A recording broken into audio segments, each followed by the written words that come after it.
दयाल अनंत सुख सम्राट आदि सद्गुरु सर्व आत्माओं के सद्गुरु सर्व सृष्टि के सद्गुरु सद्गुरु सुखराम जी महाराज ने धन्य हो धन्य परम दयाल सद्गुरु दयाल जी महाराज ने धन्य हो धन्य परम दयाल सद्गुरु बाबा जी महाराज ने धन्य हो धन्य तालन फूल तमाम ने बारंबार प्रणाम स्वीकार हुए।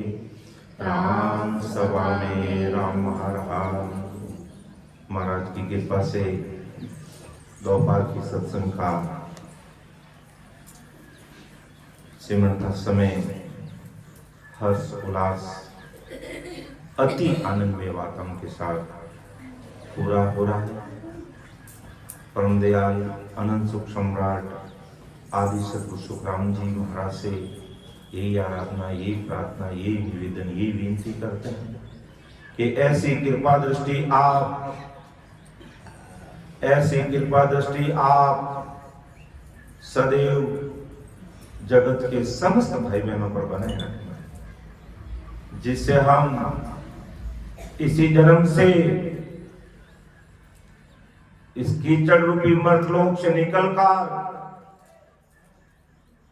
सदगुरु साहिब पावरफुल परमात्मा का जो देश है उसमें मिल जाए, उसमें पहुंच जाए। एक बार पुनः राम सभा में विराजमान समस्त संजनों को मेरा बारंबार कोटि कोटि राम राम सा प्रणाम।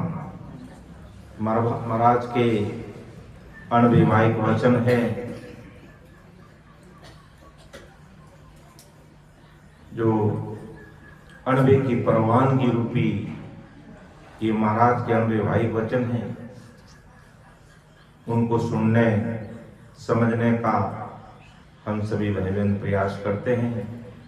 महाराज का हृदयस्पद राग आशा का हृदय से जो बांधा केवल को घर न्यारो कि बांधा केवल को घर न्यारो करा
अनंत सुख सम्राट आदि सदगुरु सर्व आत्मा की सदगुरु सर्व सृष्टि के सदगुरु सुखराम जी महाराज आज संसार के सारे भक्तों को समझा कि बांदा केवल को घर न्यारो, कि वो केवल का घर न्यारा, वो ससुर परमात्मा का घर न्यारा है। आज अगर हमें ऐसी जगह पर खड़ा कर दे जहां पर एक कच्ची टूटी फूटी झोंपड़ी बनी हुई है और एक पक्का अच्छा बढ़िया मकान बना हुआ है, तो हमारी इच्छा क्या रहेगी? टूटी फूटी झोपड़ी इतनी टूटी फूटी है क्या उसमें चूहे तो पहले से ही रहते हैं, और चूहे रहते तो बिल्ली उसमें आराम से आ सकती है, और कुत्ते भी उसमें घुस सकते हैं। सर्दी गर्मी से कोई बचाव नहीं, ऐसी वो टूटी फूटी झोंपड़ी है। और एक तरफ पक्का मकान है जिसमें सारी सुविधाएं हैं। अब बताओ, हम झोपड़ी में, टूटी फूटी झोपड़ी में, जिसमें चूहे बिल्ली कुत्ते आराम से आ सकते जा सकते, कोई सुविधा नहीं वहां पर, कोई सुविधाएं नहीं वहां पर, कोई वॉशरूम वहां नहीं है, क्या हम ऐसी झोपड़ी में रहना पसंद करेंगे? ऐसी झोपड़ी में रहना कोई पसंद करेगा? कोई नहीं करेगा। दीपिका जी, कोई करेगा? कोई नहीं करेगा। स्वाभाविक है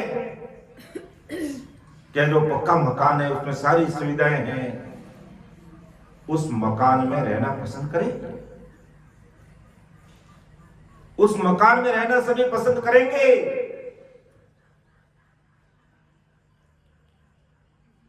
तो परम दयाल अनंत सुख सम्राट आदि सदगुरु सुखराम जी महाराज आज जगत के सारे भाई बहनों को समझा रहे हैं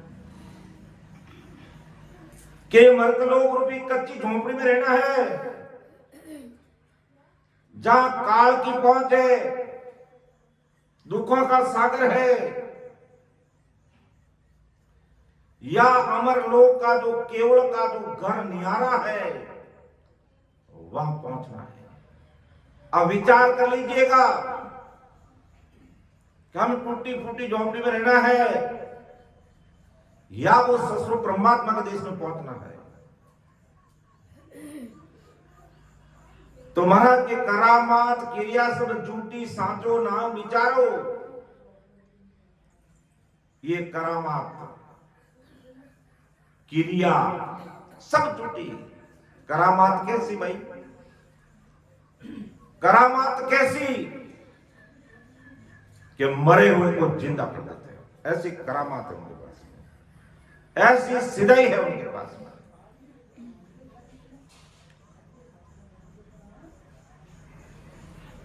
समुद्र में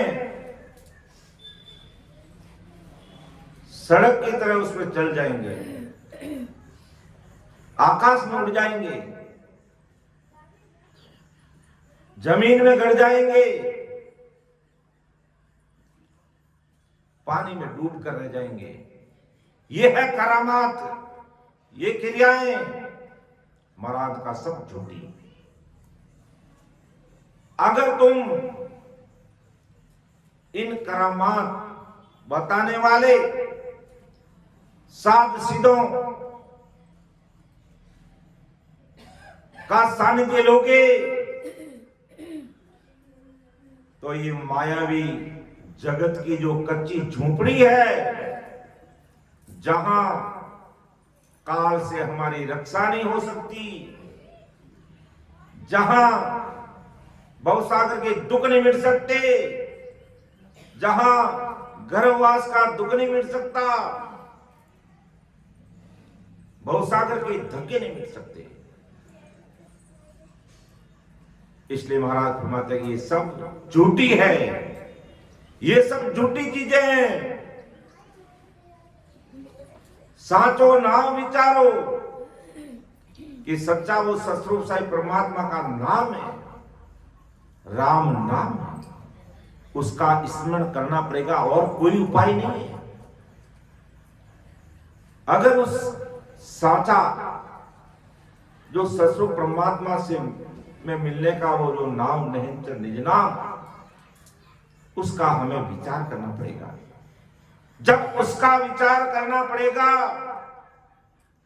तो ये करामात बताने वाले, क्रिया करनी जप तप का साधन बताने वाले,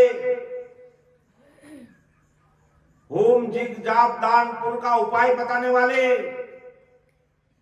उनसे हमें ऊपर उठना पड़ेगा और दिल दिमाग से निकाल करके एक केवल नहीं नाम की भक्ति करनी पड़ेगी। और दूसरा कोई उपाय नहीं है, और दूसरा कोई उपाय नहीं है कि करामासु सब कोई रींजे ज्ञानी दर्शन सारा, ओ सुन अर्थ न सूझे किसको माया चरित्र विचारा। कि करामासु सब कोई रींजे, करामात बताने वाला कोई साधु आ जाता है कि तुम्हारे क्या तकलीफ है, शारीरिक कष्ट है, मैं मिटा दूंगा। सांसारिक दुख है, मैं सुख कर दूंगा।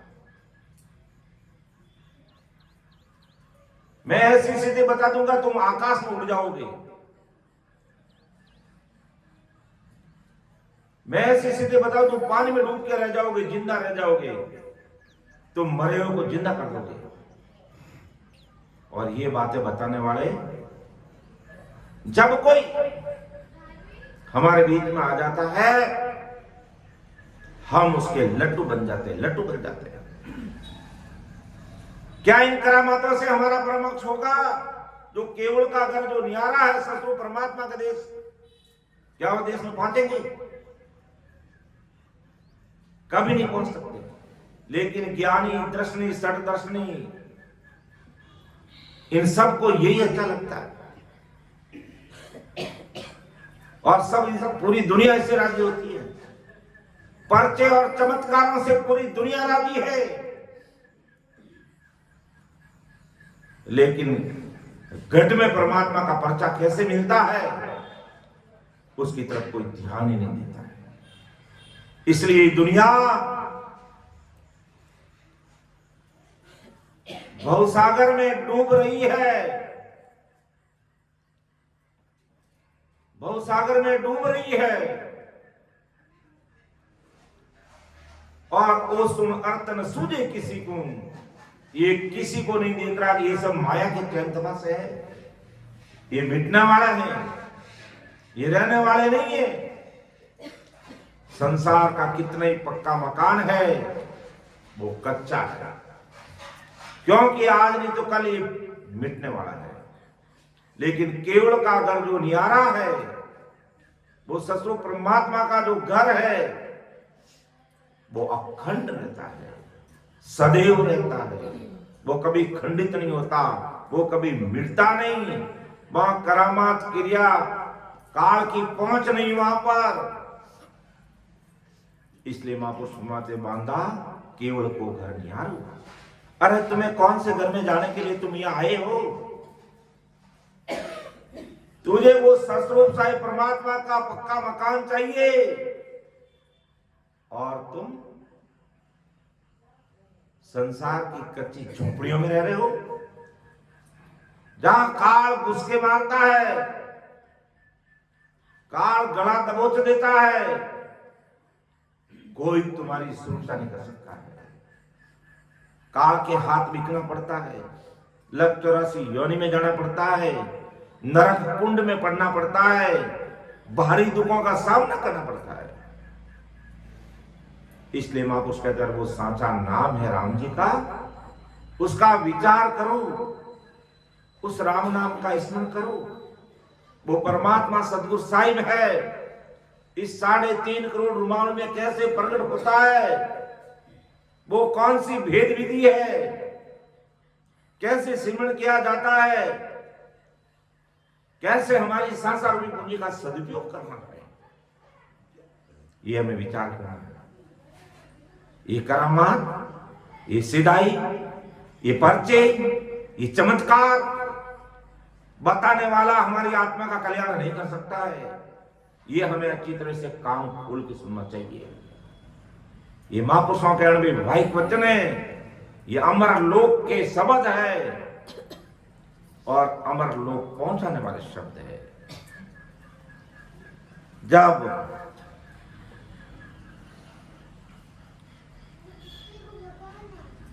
रामदास जी महाराज को पता चला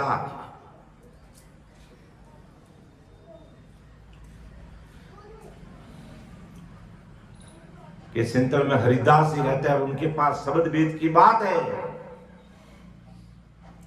और उससे पहले उनके पास सिदय थी, वो सिदय के जोर से आकाश में उड़ करके सिंतल पहुंचे। हरिदास जी महाराज ने पहले बता दिया कि दरवाजा बंद कर दो, एक सिद्ध आ रहा है, आकाश में उड़ रहा है और मुझे उसकी जरूरत नहीं है, उसके पास सिद्ध ही होगी लेकिन मेरे काम की नहीं है। दरवाजा बंद कर दिया और जब रामदास जी आए, दरवाजा खटखटाया तो अंदर से हरिदास जी ने आवाज दी, कौन है भाई? तो मैं रामदास। कि रामदास है तू रामदास है, काया का कर लिया नाश और कहता मैं रामदास। हट जाए ऐसे, कोई तेरे लिए दरवाजा नहीं खोलेगा। तेरे पास जो ये सिदई है इसको बाहर निकाल, और आज के बाद इस सिदई जैसा कोई काम नहीं करेगा। कब नहीं करूंगा, कुछ भी नहीं करूंगा, मुझे वो शब्द भेद चाहिए।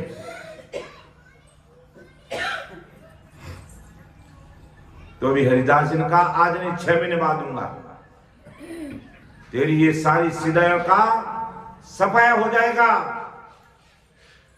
अन्य आन उपासना से किनारा कर लेगा और एकदम न्यूट्रल बन करके आएगा, फिर तुझे शब्द भेज दूंगा, 6 महीने बाद दूंगा।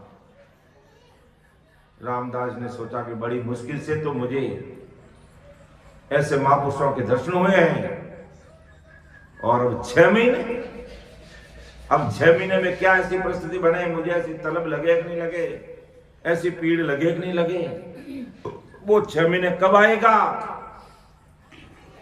रामदास जी वहीं बैठ गए और धारो धार सिमरण में लग करके वीर व्याकुल हो गए कि आज के बाद कोई भी करामात क्रिया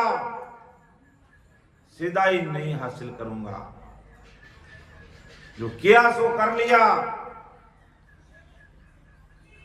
और आंखों में आंसू की धारा बह के वीर व्याकुल होकर रुदन कर रहे, रो रहे।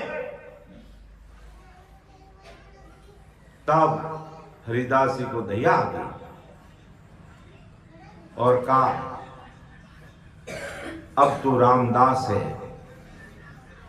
और तू मेरा खास है, फिर शब्द भेज दिया। तो कहने का तात्पर्य, हम ऐसे करामाती क्रिया करतूत करने वाले वचन सीधों के चक्कर में फंस करके इति श्री मान लेके बैठ जाते हैं। बस मेरा घर का काम हो गया, मेरे बीवी बच्चों का काम हो गया, मेरा संसार का काम हो गया, मेरी दुकान का काम हो गया। क्या यही काम करने के लिए हम आए हैं? हमारा यही काम है क्या? जो काम करना उसकी तरफ हम सोचते नहीं और अपने हाथों से बनाई हुई चीजों के सामने जाकर के माथा टेकते हैं, तुम कृपा कर देना, तुम कृपा कर देना। कितनी बड़ी भ्रमों में भूली हुई है दुनिया है? नाग पंचमी आती है, नाग का चित्र बना करके पूजा करते और वही नाग से शरीर आ गया तो लट लेके उसका प्राण ले लेते हैं। और तुम नाग पंचमी पूजा करते हो ना भाई, फिर उसको मारते क्यों हो? कोई नरसिंह भगवान को सेवा करता है, मानता है, और वही नरसिंह भगवान अगर शेर का रूप धारण करके बीच में आ गए तो गोली मार देंगे उसे। कैसे भ्रमों में पड़े हुए हैं? अपना हाथों से एक तत्व की चीज बना के हमने आले में रख दी और रोज नमस्कार करते हैं, प्रणाम करते हैं, आप हमारे कृपा कर देना, आप हमारे कृपा कर देना। उससे अच्छा तो माता पिता के चरणों में नतमस्तक होकर के अगर उनको प्रणाम करोगे, वो आशीर्वाद देंगे तो आपका काम हो जाएगा। कैसे भ्रमों में भ्रमित हुई हुई है दुनिया। मां को चितारे संभल जाओ, अभी तो समय है तुम्हारे पास में, तुम्हारा शरीर जीवित है, ये सांसार में पूंजी निकल गई तो गए काम से। फिर कम से कम 43 लाख और 20,000 वर्ष तक मानव तन के सपने देखोगे, मानव तन के सपने देखोगे। इसलिए समय रहते ऐसे महापुरुषों के अनवैवाहिक वचनों को सुनकर, समझकर, हृदय में उतारकर आज ही राम स्मरण में लग जाओ, राम राम रटने में लग जाओ, तुम्हारा सब काम हो जाएगा। लोक भी सुधर जाएगा, परलोक भी सुधर जाएगा, सब काम हो जाएंगे। लेकिन उस परमात्मा को जो घट में अप्रगट है उसको प्रकट करना पड़ेगा, जो अप्रगट है उसको प्रकट करना पड़ेगा। और प्रकट करने का तरीका बैठ करके 1 घंटा 2 घंटा में राम राम करना पड़ेगा, वेद विधि से राम राम करना पड़ेगा, तरीके से हमें राम राम करना पड़ेगा। जिस राम जी को हम बाहर ढूंढ रहे हैं और कई अन्य स्थानों पे ढूंढ रहे हैं, वो तुम्हारे रग रग रोम रोम में बोलने लग जाएगा, वो तुम्हारा सटीक मार्गदर्शन करने लग जाएगा, तुम्हारी जीवात्मा का कल्याण करने लग जाएगा, तुम्हारा कार्य हो जाएगा। और बाकी तुम भले संसार में कहीं पर भी घूम फिर के आ जाओ, आखिर आत्म कल्याण चाहते तो घर पर बैठ करके सेवन करना पड़ेगा और दूसरा कोई उपाय नहीं है। लेकिन दुनिया सब उसी से राजी है, करामात सुन सबको रीझे, ज्ञानी दर्शन सारा, ओ सुन अर्थ न सूझे, किसी को माया चरित्र विचारा। ये किसी को पता नहीं ये माया का चरित्र है, ये माया का पर्चा है, चमत्कार है। सब उसको नमस्कार करते हैं कि विवाह पर्चो जोरदार है भाई, जो जावे जो काम हो जावे। अरे संसार का काम हो जाएगा, आत्मा का कल्याण कब होगा? ये आत्म कन्या बिचारी कंवारी बैठी है, शरीर की शादी तो बड़े ढंग से करते हो, अच्छी तरह से करते हो, खूब रुपये खर्च करते हो, कितने लोगों का अपन आदर करते हैं और क्या क्या नहीं करते हैं, सब कुछ करते हैं। लेकिन फिर भी शरीर की शादी हो गई, ये आत्म कन्या बिचारी अंदर कुमारी बैठी, इसका परमात्मा से मिलना कैसे होगा? वो पति परमेश्वर ससुर साहिब से मिलना कैसे होगा? इस पर कोई विचार नहीं करता है। बाहर की शादी की बात सब करते हैं, अच्छी तरह से करते हैं, खूब खर्चा करते हैं, और आत्म कल्याण के लिए, इस आत्म कन्या को परमात्मा से पहुंचाने के लिए कोई इतना बड़ा आयोजन करके सारे मेहमानों को, सगे संबंधियों को एकत्रित करके 5-10 दिन का ऐसा सत्संग कार्यक्रम रख करके उसमें सिमरण करके इस आत्म कन्या की सगाई करके इसकी शादी करें, ऐसा कार्यक्रम कोई बिरले नहीं करते हैं। बाकी सब मायावी जगत में कहते हैं होड़ा होड़ गोडा फोड़े सब। तो विचार करना चाहिए। परम दयाल सतगुरु सुखराम जी महाराज क्या फरमाना चाहते हैं कि माया जा राम सुन नाई, राम जाने माया ओ सुन भेद न जाने, कोई पर्चा कहां सुआया। जहां माया है, जहां चमत्कार है, जहां पर्चे हैं, जहां सिधाई है, वचन सिद्ध है, वह राम नाम का काम हो ही नहीं सकता। वह राम जी प्रकट हो ही नहीं सकते।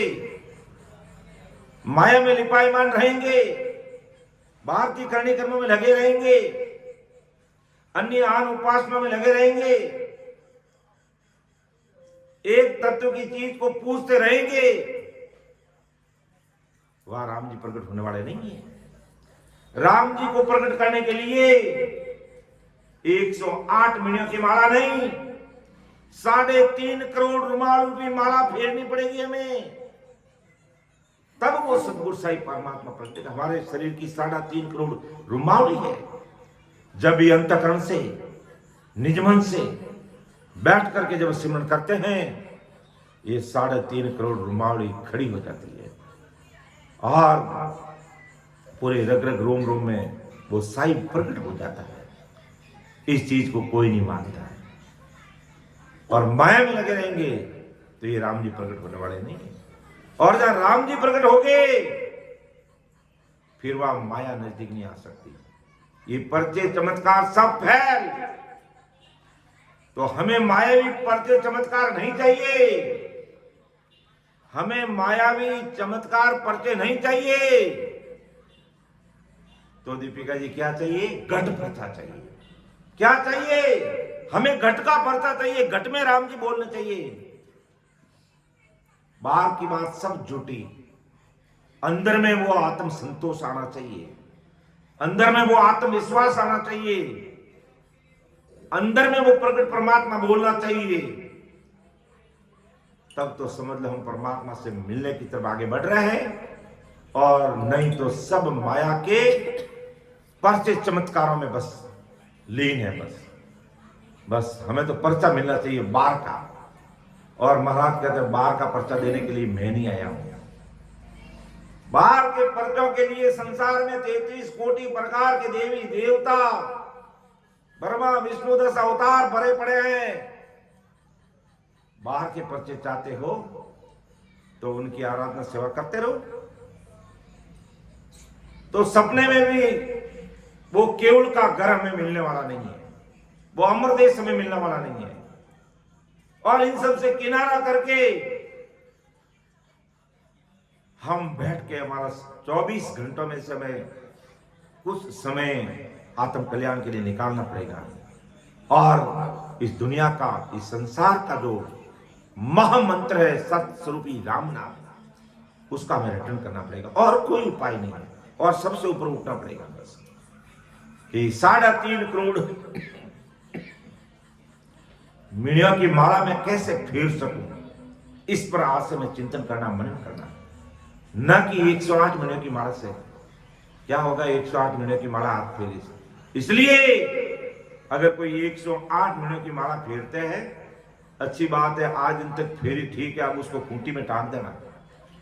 और हमारी ये 3.5 करोड़ रुमाल रूपी जो माला है, ये कैसे फिरे, इस पर विचार कर लेना। मन में ही ससुर राम जी को याद कर लेना। तुम्हें सुखराम जी महाराज का नाम याद रहे नहीं रहे कोई फर्क नहीं पड़ता। दरियाव महाप्रभु का नाम याद रहे नहीं रहे कोई फर्क नहीं पड़ता। लेकिन ससुर परमात्मा राम जी महाराज को याद रह सकता है। उसको अरदास करके बैठ जाना कि हो ससुर साईं परमात्मा, मुझे मायावी जगत रूपी झूंपड़ी में नहीं रहना है, क्योंकि यहां काल बढ़ आ जाता है, काल खा जाता है, महादुख है। मुझे ससुर परमात्मा केवल का घर, जो ससुर परमात्मा का जो अमर लोक है, उसमें पहुंचना है। ऐसा अरदास करके आप घर पे बैठ के देख लेना। वो ससुर साहिब घट में प्रकट होते ही तुम्हारी आंखें भीग जाएगी, आंसू की नदियां बहने लग जाएगी, अति आनंद में वातावरण बन जाएगा, घर का क्लेश मिट जाएगा, दुख दार्द मिट जाएगा, सारी सुखों की अनुभूति होने लग जाएगी, सब सुखों की अनुभूति होने लग जाएगी। लेकिन करना ऐसा पड़ेगा, बैठना पड़ेगा, आलती मालती मार के अच्छा से कोई दरी बिछा लो, पतना बिछा लो, नीचे बैठ करके ऐसी अरदास करके देखो तो सही कि राम भजो कोई, वो कहने कहीं नफो कहीं बोले उन्होंने, हाँ राम भजो देखो मजो, नफो रहे तो फिर भजो। क्यों राम भजो भी रोड़िया दिन आवे दौड़िया, ये दिन तो अंतिम दिन तो आने वाला ही है। राम राम से अपन जन्मदिन मनाते हैं, बर्थडे है जी, मेरे बच्चे का बर्थडे है, मेरा ही बर्थडे है, बड़े बड़े लोग बूढ़े मरने चले तो मेरा बर्थडे है, काई का बर्थडे है, तो मृत्यु डे है। बर्थडे तो एक दिन ही बर्थडे है, वही जिस दिन जन्मा वही बर्थडे है, बाकी तो आप मृत्यु के लिए नजदीक आ रहे हैं। लेकिन फिर भी बोलते happy birthday to you, thank you, happy birthday to you. तो अब हमें वो मृत्यु दिन याद रखना है। जन्म तो ले लिया, राम ने हमें जन्म तो दे दिया है, लेकिन हमें वापिस जाना है, और वो दिन ना जाने वो हमें मालूम भी नहीं है। बर्थडे तो याद रहता है,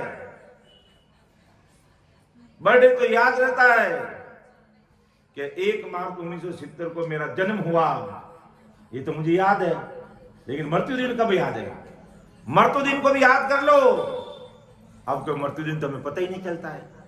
मृत्यु दिन का कैलकुलेशन कैसा करता मनीष भी मैं बता देता हूं। अगर तुम्हें अपनी मृत्यु दिन देखना है तो मैं बताता हूं तुम्हें कैसे। आज अपनी उम्र कितनी हुई है ये पूछ लेना अपने मम्मी को, पापा को, और किसी को मत पूछना। और थोड़ी बताएगी जन्म, माँ ने जन्म दिया वही बताएगी कि माँ मेरा बर्थडे कब है, कि मैं मेरा ही मृत्यु दिन बताता हूँ कि मैं कब मरूंगा इस संसार से, या शरीर छोड़ के कब जाऊंगा। रामचंद्र चिंता मत करना। हाँ, तो देखो मोटी मोटी जानकारी अपन कर सकते हैं। जैसे सरकारी रिकॉर्ड में मेरा जन्म दिनांक है 1/3/1970, 1/3/1970, और 70 से आज तारीख निकाल लो कितनी होगी भाई। 70 है तो 30 साल वो हो गए, और 30 और अभी 26 चल रहा है, 50 और 56 साल का मैं हो गया। कितने साल का हो गया? 56 साल का। मार्च में 56 साल का हो जाऊंगा, तो 56 साल का हो गया। अब एक दिन के हमारे सांसा कितने हैं? 21,600 सांस। एक दिन के सांसा कितने हैं? 21,600 सांस रोज के हमारे खर्च होते हैं। एक दिन के 21,600 सांस को गुणा करो किससे? 30 दिन से। फिर 30 दिन के जो सांस आते हैं उनको गुणा करो किससे? 12 महीने से। फिर 12 महीने के जो सांस आता है उसको गुणा करो 56 साल से। फिर वो कितने सांसा रुपये पूंजी मेरी खर्च हो चुकी उसका हिसाब आ जाएगा। कैलकुलेशन करके निकाल देना। तो इतनी सांसा आ गई। अब 77 करोड़ 76 लाख सांसा रुपये पूंजी में से उसको माइनस कर दो, तो पीछे कितनी सांसा रुपये पूंजी बची है? वही हमारा मृत्यु दिन है। अच्छी तरह से अपन निकाल सकते हैं, लेकिन उसके साथ में कम से कम 10 साल और घटा देना। जैसे मैं 56 का हूं तो मुझे अब 66 साल मानना चाहिए। क्यों मानना चाहिए? कि जाने अनजाने में कैसे कर्म बंधन हो जाते हैं, उससे हमारी सांसा रूपी पूंजी घट जाती है। तो 10 साल कम से कम उसको घटा दो, तो मैं कितने साल का हो गया? 66 साल का हो गया। अब 66 साल का हो गया तो अब पीछे कितनी सांसा रूपी पूंजी बची है? उतनी मेरी उम्र है बस। अब तो ऐसे अपन इसका अंदाजा लगा सकते हैं, मोटा मोटा अंदाजा लगा सकते हैं। तो ठीक है, 1-2 साल ऊपर नीचे रह सकता है, तो इतनी हमारी उम्र है, तो हमें जन्मदिन को भूल करके मृत्यु दिन हमारा कब है उसको देखना चाहिए। भाई कम से कम मेरी है जो 7 रुपये पूंजी अब कितनी बैलेंस में बची है और अब मैं कितने साल जीऊंगा, मोटा मोटा वो आइडिया अंदाज लगा करके हमें संभल जाना चाहिए। घर परिवार, अगर कोई हिसाब किताब बताना है तो घर वालों को बता देना कि भाई मैं कम से कम इतने साल 10-15 साल और जीऊंगा, उसके बाद में मेरी मौत हो जाएगी, इसलिए तुम्हारे मेरे से कोई काम है, काज है, जो भी तुम्हारा हिसाब किताब ले लो, संभाल लो, फिर मुझे पता नहीं है, मैं चला जाऊंगा।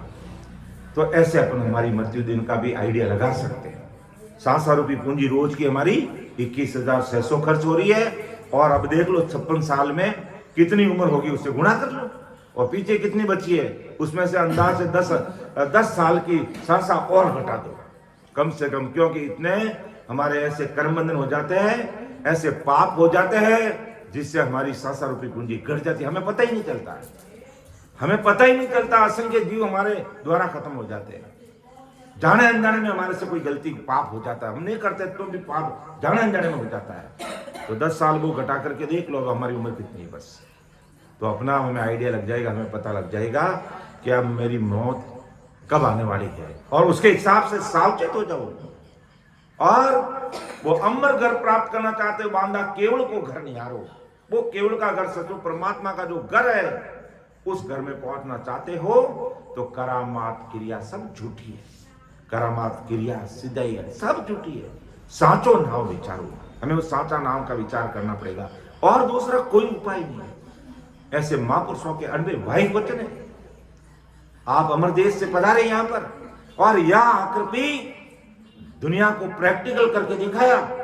एक ही जगह पर एक ही आसन पर बैठकर 18 वर्ष तक आपने सिमरन किया, तब परमात्मा के घर के वे अनबे वाहिक वचन आपकी घट में उतरे और घट से हमारे सामने प्रकट हो गए।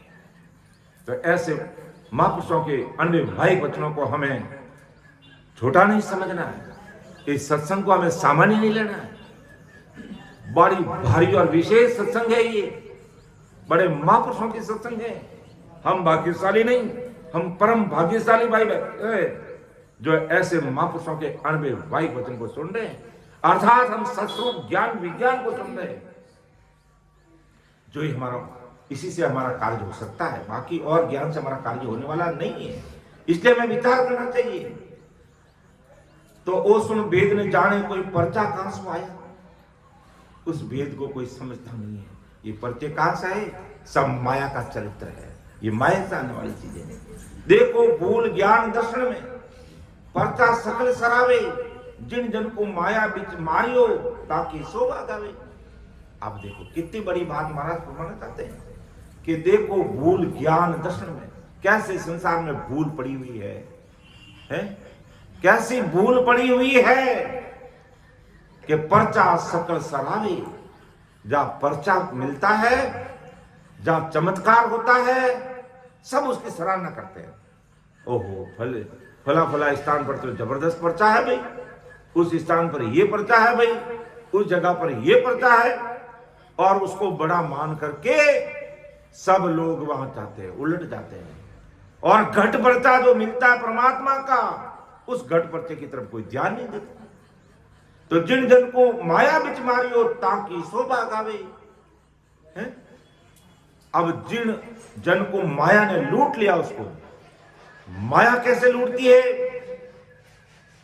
कि कोई संत होते हैं, भक्ति भजन करने वाले होते हैं, और मुख से कोई बोल देते हैं कि आपने कहा मेरा काम हो गया, और वो उसमें मस्त हो जाते हैं। ओहो ठीक है, संत तो बड़े जोरदार हैं भाई, उन्होंने जो कहा वो सब हो गया, और संत भी राजी हो जाते हैं, अरे वाह मैं कब ऐसा हो रहा है। वो डूब गए, उसी में डूब गए, क्योंकि माया का फंदा पड़ गया, माया का फंदा पड़ गया। और जो सावचेत होते हैं, जो राम स्मरण करते हैं, सतगुरु शरणागति में रहते हैं, वो इन पर्चों को महत्व नहीं देते। अगर उनके मुखारबंद से कोई ऐसा काम हो भी जाता है तो कहे मैं नहीं, मैं करने वाला नहीं, करने कराने वाले कोई सदगुरु साहिब और है, मुझे कुछ भी पता नहीं है, ये तुम्हारा प्रारब्ध है, तुम्हारे कर्म धर्म है। जो भी तुम्हारा काम अच्छा हुआ तो वो परमात्मा ने किया, मैंने कुछ नहीं किया। और मैं बीच में अगर लाडे की बुआ बन गया कि नहीं मैंने कहा, मैंने तुम्हारे यहाँ के सत्संग की इसलिए तुम्हारा काम हो गया है। मैं सत्संग मैंने की कि मेरे बाप की सत्संग है। ये सस्वरूप परमात्मा का, सस्वरूप साहिब का ज्ञान विज्ञान है। ये इस ज्ञान विज्ञान में वो सता है और तुमने इस ज्ञान विज्ञान को मान लिया है। तुम्हारा लोक सुधरेगा, तुम्हारा परलोक सुधरेगा, तुम्हारा संसारिक काम होगा, परमात्मा के देश का काम नहीं होगा। उसमें मैं नहीं हूं। और मैं लाडा की बुआ बन गया कि नहीं मैंने संपत्ति के घर पे सत्संग की इसलिए संपत्ति के सब ठीक हो गया। तो यहां से समझ लो मेरा अंत आ गया। बस यहां मेरा कबाड़ा में माया मुझे लूटने लग गई, यहां मैं लूट जाऊंगा माया में। और मेरी सराहना करेंगे, बहुत सापा पहनाएंगे, माला पहनाएंगे, मान सम्मान करेंगे, तिलक निकालेंगे, भेंट पूजा देंगे और मैं उसमें इतनी श्री मान लूंगा, बस बहुत है, गए काम से, लूट गए वो माया में।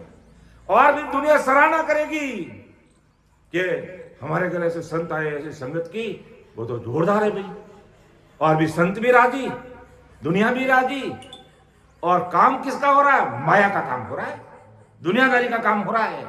लेकिन महाराज ने सारी बातों को काट दिया यहाँ पर कि जिन जन को माया बिच मारियो ताकि सौभाग्य हवे, उन्होंने तो माया को घेर लिया अंदर, वो तो लुट गए यहाँ पर, उनका कबाड़ा हो गया यहाँ पर। इसलिए माया में नहीं पड़ना हमें। इस बाहरी जो पर्चे और चमत्कार है उनसे हमें करोड़ों कोस दूर रहना है।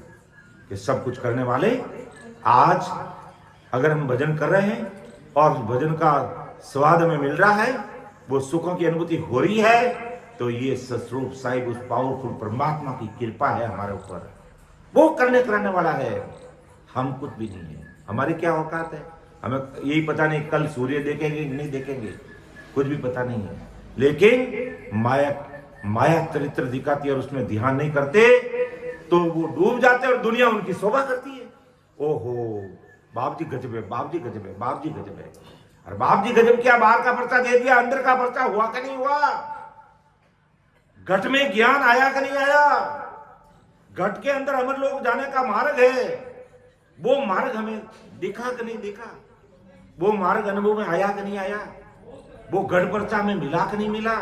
उस पर हमें चिंतन करना, मनन करना, विचार करना है। और उसके लिए कोई रुपये खर्च करने की जरूरत नहीं, कोई भेंट पूजा देने की जरूरत नहीं, कोई माला पहनाने की जरूरत नहीं, कोई साफा पहनाने की जरूरत नहीं। उसके लिए आपको अंतःकरण से क्या करना कि हो सस्वरूप साई परमात्मा पूरी दुनिया को चलाने वाला, आपके बिना कोई पत्ता ही नहीं हिल सकता। मैं बस, आप मेरे पति परमेश्वर सस्वरूप साई राम जी हो और मैं आप में मिलना चाहता हूं, मैं आप में मिलना चाहती हूं। और इस ऐसा याद करके, ऐसा अरदास करके हमें 2-3 घंटा समय निकालना चाहिए। भगवंता ने धन्य हो धन्य। और वो समय निकालेंगे तो ये माया के चैन चमत्कारों से, हम मायावी पर्चे चमत्कारों से ऊपर उठ जाएंगे। पर्चा हमें मिलेगा लेकिन वो घट पर्चा मिलेगा, घट में शरीर में पर्चा मिलेगा। वो अति आनंद की अनुभूति होगी जिसका हम बखान नहीं कर सकते।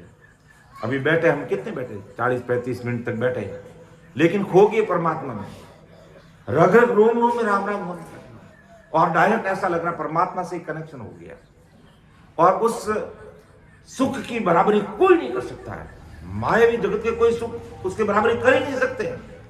लेकिन उसके लिए हमें समय निकालना पड़ता है, बैठना पड़ता है, धारोधार भजन करना पड़ता है, राम राम करना पड़ता है, तीर्थ जाना, मंदिर जाना, त्रिवेणी संगम प्रयाग में जाना, और कोई गंगा दर्शन के लिए, गंगा दर्शन में स्नान करने के लिए जाना, या द्वारका जाना, ये सहल है, कोई हरेक ही जा सकता है, हरेक जा सकता है। लेकिन त्रिवेणी संगम इस त्रिकुटी में है और इस सुखमना में स्नान करने के लिए हमें बैठना पड़ेगा। वही सच्चा स्नान है, वही सच्चा स्नान है।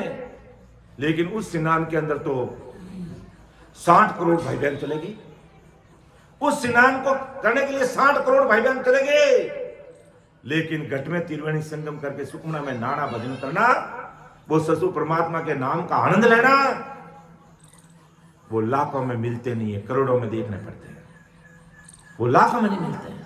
और उसके लिए उनको कहीं जाने की जरूरत नहीं, बस अंतःकरण से, हृदय से, भरी आंखों से, कि जब परमात्मा को अरदास करके भजन में बैठते हो तो आंखें भर जानी चाहिए, आंखों में आंसू की नदियां बहनी चाहिए कि राम जी हमारा आत्म कल्याण कब होगा, हम कितने समय तक इस मर्तलोक के धक्के खाएंगे, इस दुखों के संसार में कितने दिन तक रहेंगे, आप हमें बाहर निकालिए, तब जाकर के हमारा काम बन जाएगा। और नहीं तो संसार आज क्या कर रही है, जो मायावी जो पर्चे हैं बस उसको बड़ा मानती है और उन संतों को बड़ा मानती है, उसकी सराहना करती है, और गट पर्चे की बात पूछे तो हमें तो मालूम ही नहीं राम जी कैसे मिलते हैं, कोई पता ही नहीं है।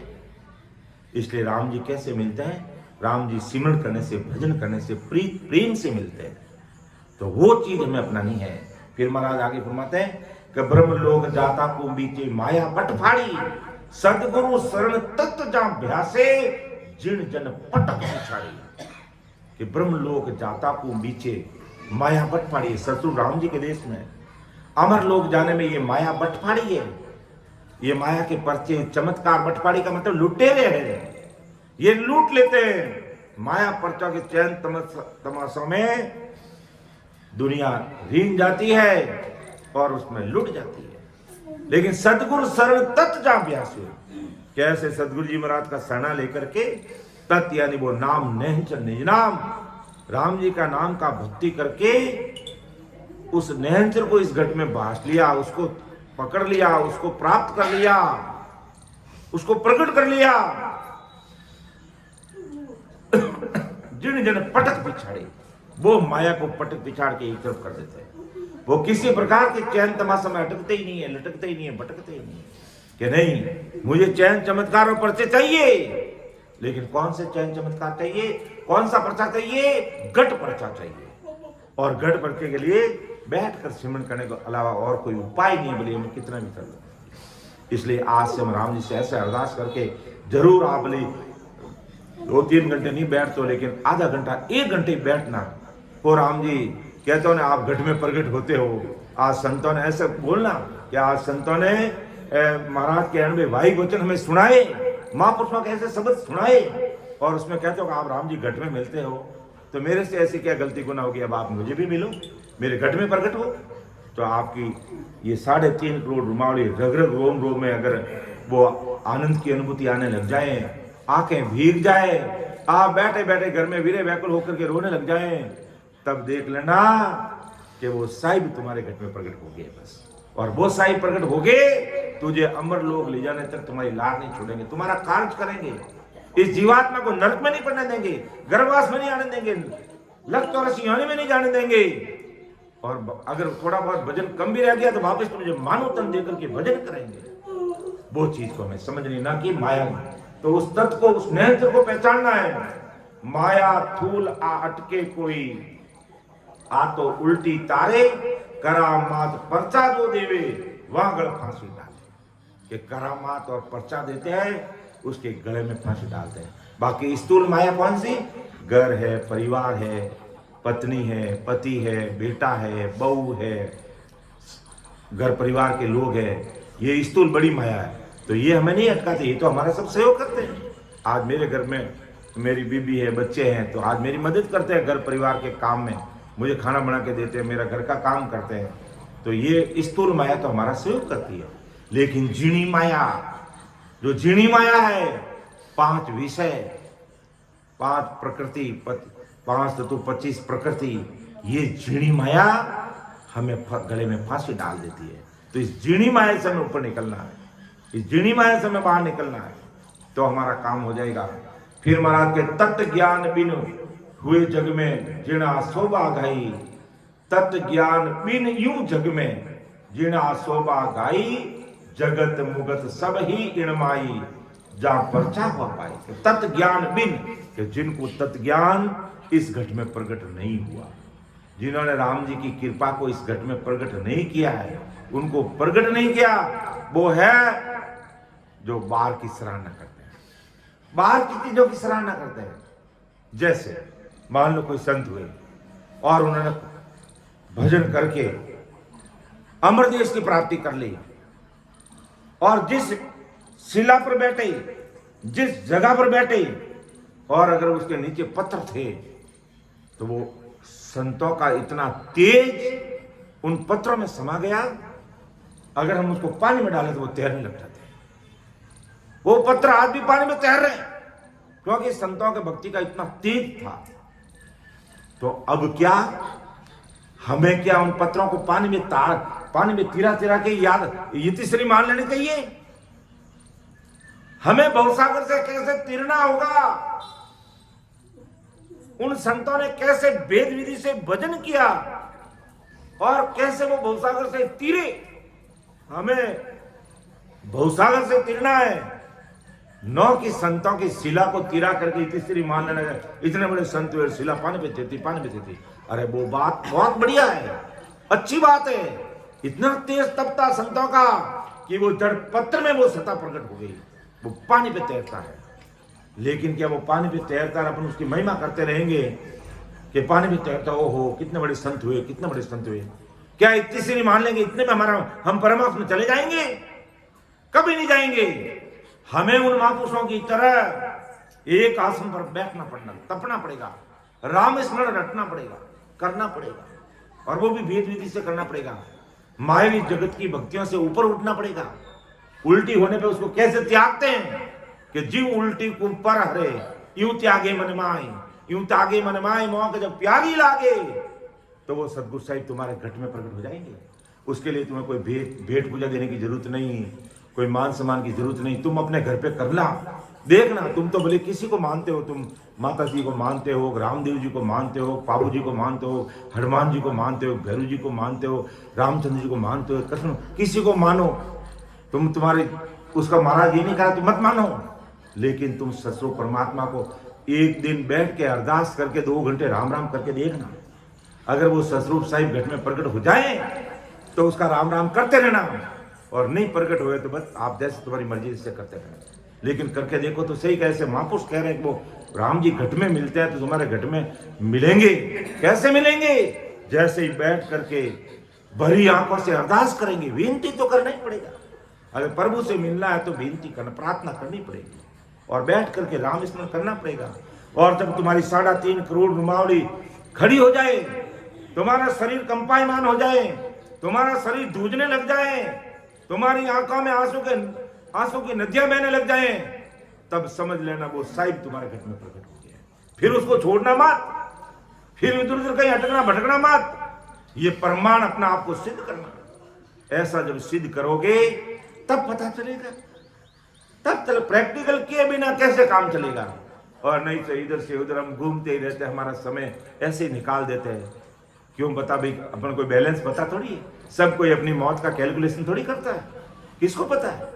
इसलिए मायावी जगत से ऊपर उठ करके सभी भाई बहनों से मेरा हाथ जोड़ के निवेदन है, तुम 1 घंटे 2 घंटे 1 दिन 2 दिन 4 दिन भजन करके देखो तो सही कि वास्तव में ऐसा राम राम करते हैं। हमारे अंतःकरण में ऐसी सतगुरु राम जी की सत्ता प्रकट होती कि नहीं होती है? हमें ऐसा एहसास होता कि नहीं होता? जरूर होगा, लेकिन विश्वास के साथ करना पड़ेगा। और माया चैन तमाशा में लग गए तो काम नहीं बनेगा। इसलिए महापुरुष कहते हैं कि तत्व ज्ञान बिन हुए जग में जिना शोभा।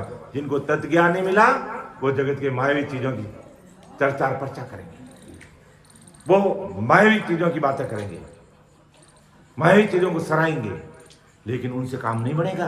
काम बनेगा। अपन कहते भोजन बहुत अच्छा बनाए भैया, आज हमारे संपत्ति भोजन बहुत अच्छा बना रहे हैं, अच्छा बनाए, और जिमेंगे नहीं तो फिर क्या से हमारी भूख मिटेगी? केवल कहेंगे नहीं भोजन बहुत अच्छा बनाया, भोजन में ये बनाया, वो बनाया, बहुत अच्छा जोरदार भोजन बन रहा है, जोरदार भोजन बन रहा है। अब जोरदार भोजन बन रहा है, जोरदार भोजन करते रहो, जोरदार भोजन बन रहा है, जोरदार करते रहो। क्या भूख मिट जाएगी? और फिर घर चले जाना तो भूख मिटेगी? नहीं मिटेगी। बैठ करके थाली में लेकर के उसको जीमेंगे, तब पता चलेगा कि वास्तव में संपजी नाथ भोजन बनाया है, हमारी भूख मिट गई।